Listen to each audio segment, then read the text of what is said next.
তুই যে আমায় আকুল ভাবে ডেকেছিস, আমাকে তো আসতেই হতো তোর কাছে গদাই। তুই সব সময় আমায় দেখতে পাবি।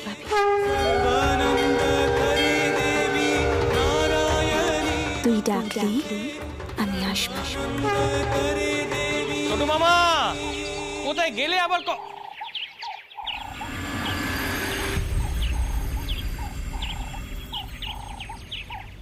ছোট মামা, ছোট মামা,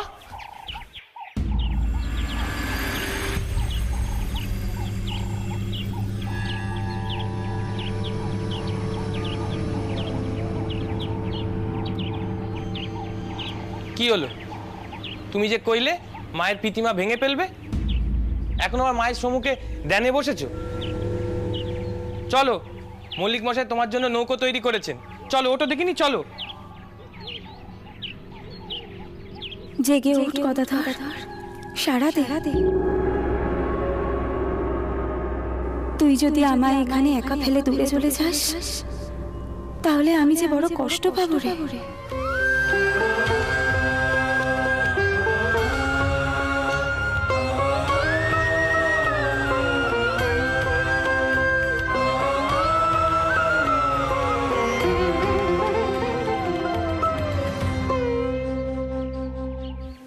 কোথায় যাব, কোথায় যাব মা আমি তোরে ফেলে? কোথাও যাব নে, কোথাও যাব নে মা।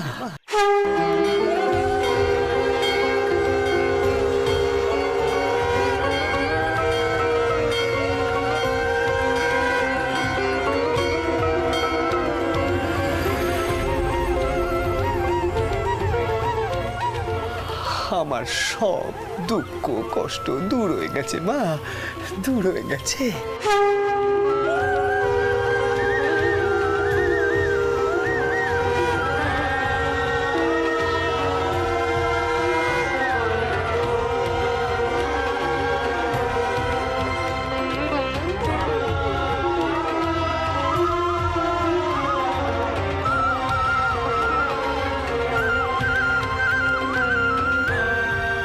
এই তো আমার সাধন স্থল।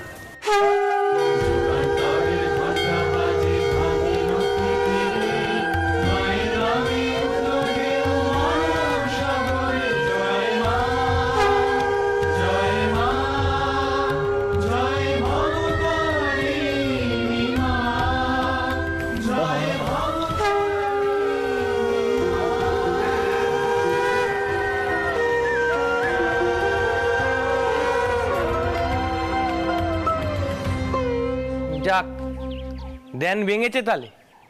চলো, মল্লিক মশাই তোমার জন্য নৌকো তৈরি করে দিয়েছেন। রোদ মাথায় ওঠার আগে দিদমার কাছে চলো, রওনা দিতে হবে তো। চলো চলো, তৈরি হবে, চলো তৈরি হবে, চলো। দেখেছিস দেখেছিস মা, হৃদয়টার কেমন মোটা মাথা, কেমন মোটা মাথা। আমি যে কারণে এখান থেকে চলে যাব কয়েছিলুম, সেই কারণটাই যখন আর রইল নে, তখন আমি কোথায় যাব রে, কোথায় যাব? আমি যাব নে, আমি কোথাও যাব নে মা, আমি কোথাও যাব নে, আমি এখানেই থাকবো, আমি যাব নে।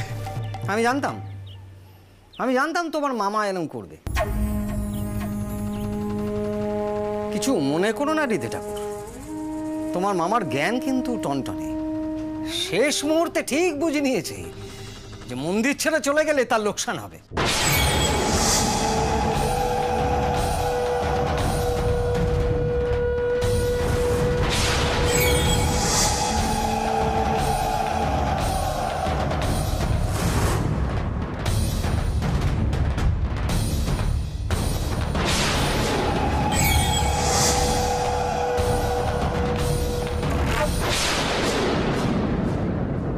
কার নামে এসব কথা কইছেন বদন টাউর? আপনি কি কইছেন আপনি জানেন? এবার তো জিভখানা খসে পড়বে। মায়ের কোপ পড়লে পালানোর পথ খুঁজে পাবেননি।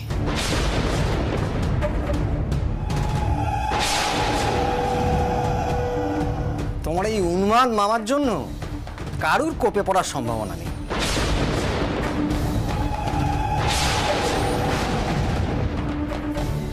যাকে ওই মল্লিক মশাই ডেকেছেন, এখন দেখো কি করবে।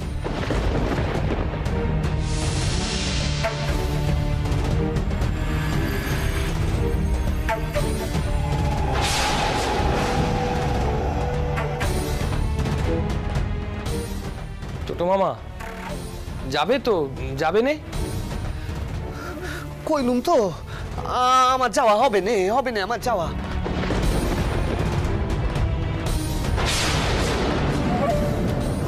ও মা, মা রে, মা তুই রাগ করিস নে মা, রাগ করিস নে। বদন ঠাকুর না বুঝে অমন কথা কয়ে ফেলেছে, তুই রাগ করিস নে মা, রাগ করিস নে। শান্ত হ মা, শান্ত হ, শান্ত হ, তুই শান্ত হ মা।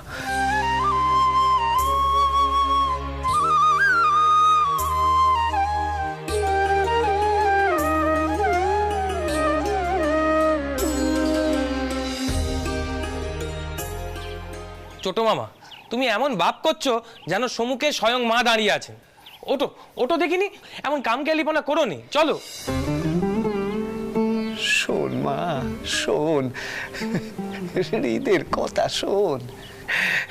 ও সত্যিটারে মিথ্যে ভাবছে, আর মিথ্যেটারে সত্যি।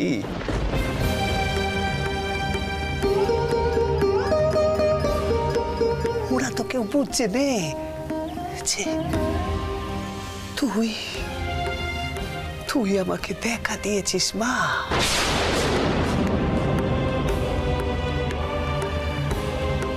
তুই দেখা দিয়েছিস তোর এই মুখ্য সন্তানটারে। আমি তোর দেখা পেয়েছি মা, তোর দেখা পেয়েছি।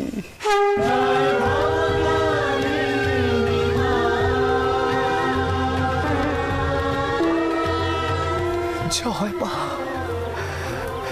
জয় মা, জয় মা ভবতারিণী, জয় মা ভবতারিণী।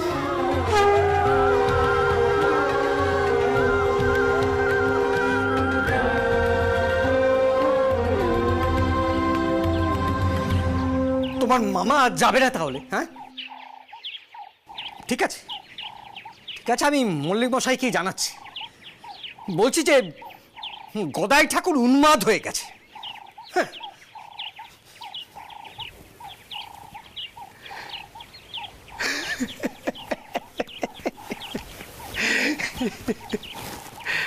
মারে মা, আমার না ভারী মজা লাগছে রে মা, ভারী মজা লাগছে। মারে তোর আর আমার এই কথা সে কে আর কেউ বুঝবে? কেউ বুঝবে না মা, কেউ বুঝবে না।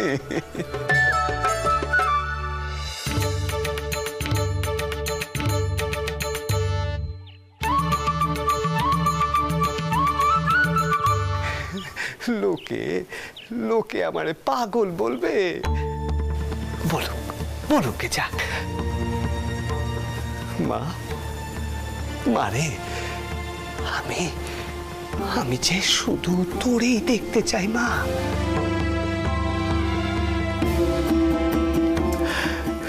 শুধু তোরেই দেখতে চাই।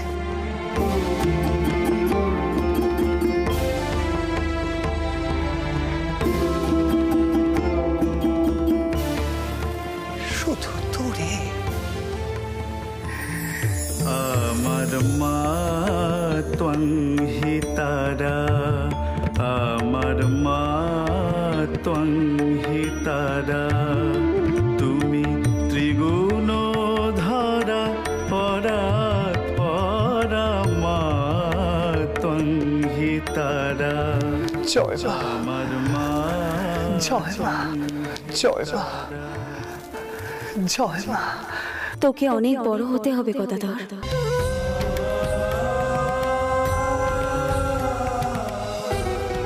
দিতে হবে ধর্মের নতুন ব্যাখ্যা।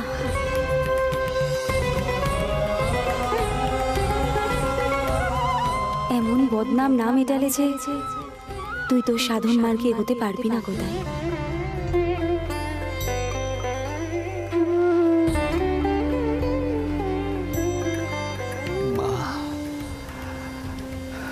মারে, আজ আমি প্রাণ ভরে তোর পুজো করতে চাই মা, প্রাণ ভরে। তুই আর কথা কোস নে, তুই আর কথা কোস নে, তোরে আমি প্রাণ ভরে পুজো করব। জয় মা, জয় মা, জয় মা, জয় মা।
মা,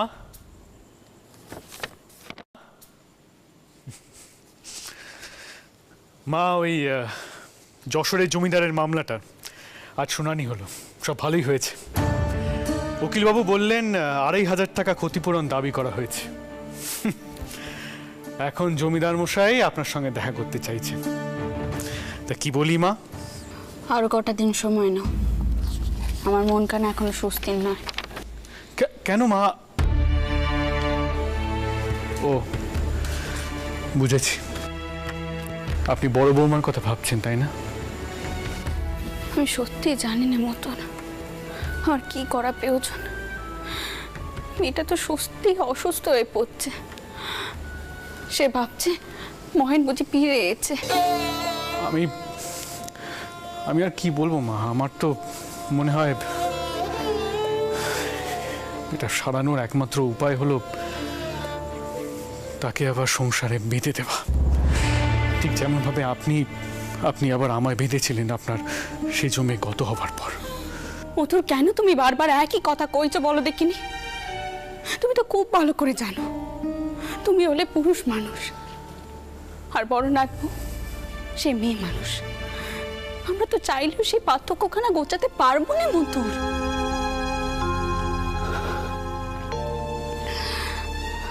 আমি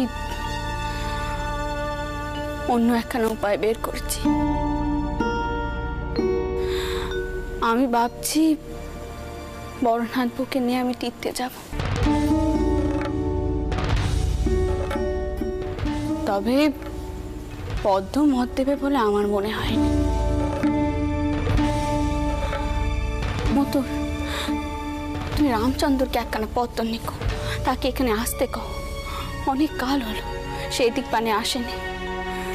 সবকিছু তো আর আমার সিদ্ধান্তের উপর ছেড়ে দিলে হয়নি।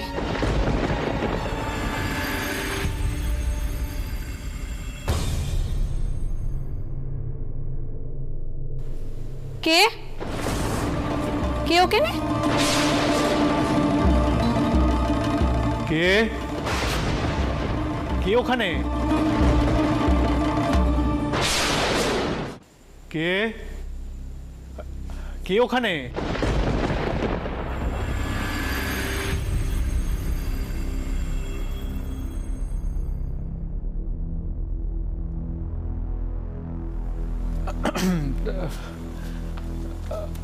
আপনাকে তো ঠিক।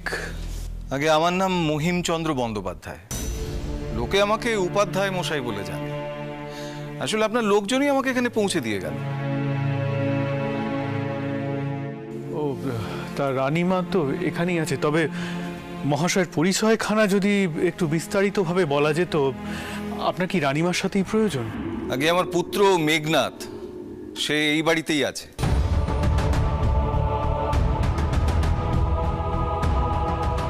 তাকে যদি একটিবার ডেকে দেওয়া যায়। আসলে ওর গর্ভধারিণী খুব অসুস্থ। আমি ওকে নিয়ে যাওয়ার জন্যই এখানে এসেছি। দেখো দেখি কান্ডি, আপনি আগে কইবেন তো আপনি মেঘনাথের বাবা। আপনি বসুন বসুন। আপনাদের বেটা আমাদের বড় উপকার করেছে। সে আমার বড় নাথ ভয়ের মান রক্ষে করেছে। তার কাছে আমি চিরঋণী হয়ে থাকবো। এসো এসো, ভেতরে এসো। আসলে বিদ্যাসাগর মহাশয় এই তো তোমাদের কি খুঁজতে যাচ্ছিল। এই দেখো মেঘনাথ কে এসেছেন। বাবা মশাই, আপনি আপনি এখানে হঠাৎ? বাইরে চৌঘুড়ি দাঁড়িয়ে আছে, তাড়াতাড়ি এসো।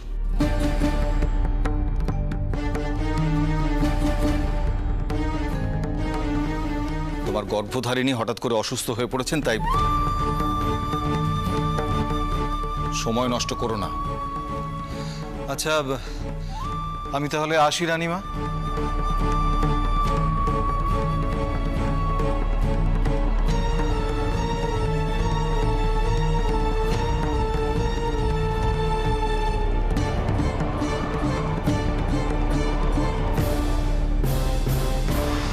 আপনি আপনি কিছু মনে করবেন না দিতমা। বাবা মশাই বোধ হয় মায়ের শরীর নিয়ে খুবই চিন্তিত হয়ে আছেন। দেখি মায়ের আবার কি হলো।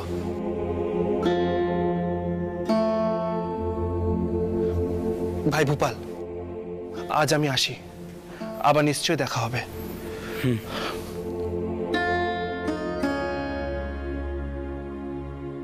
মেসমশাই, আমার তাহলে অনুমতি দিন।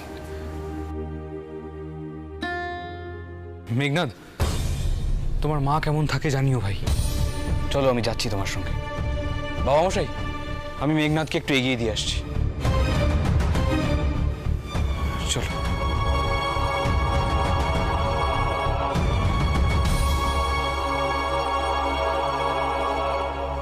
মা, নেহাত মেঘনাথ আমাদের এত বড় উপকার করেছে, নয়তো তার পিতৃদেব কিন্তু এক ধরনের অপমানই করলেন। আপনি সামনে আছেন, অথচ মধুর, তিনি বাউন মানুষ। জেতের মান থাকবে না তা কি কখনো হয়? আমি হলাম সামান্য বেদবামী মানুষ, টাকার জোরে মান আদায় করতে চাই। এইটাই তো ভাবেন বাউন সমাজ আমার সম্পর্কে, তাই না? সবাই কি আর ছোট বচ্চাচির মতো মুক্ত মনের হয়, যেখানে জিতের মান ত্যাগ করতে চায়? তাই তো লোকে সকলে তাকে পাগল কয়। মাতার ব্যামোর চিকিৎসা করাতে চায়। একদিন সকলে বুঝবে, দেখো ঈশ্বর জাত পাতের অনেক উপরে। তিনি এসবের পার্থক্য করেননি। যা করি তা আমরা।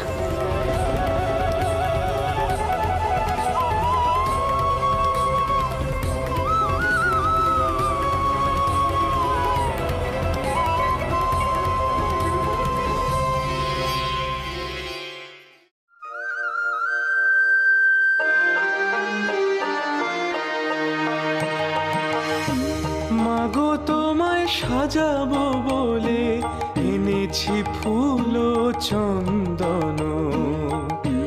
মাগো তোমায় সাজাবো বলে এনেছি। মা, মারে, এই জবার রং তোর পছন্দ তো? হ্যাঁ,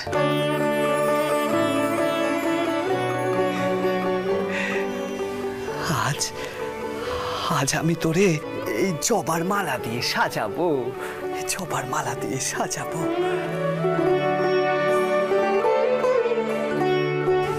আজ আমি তোরে আমার মনের মতো করে সাজাবো মা, মনের মতো করে সাজাবো।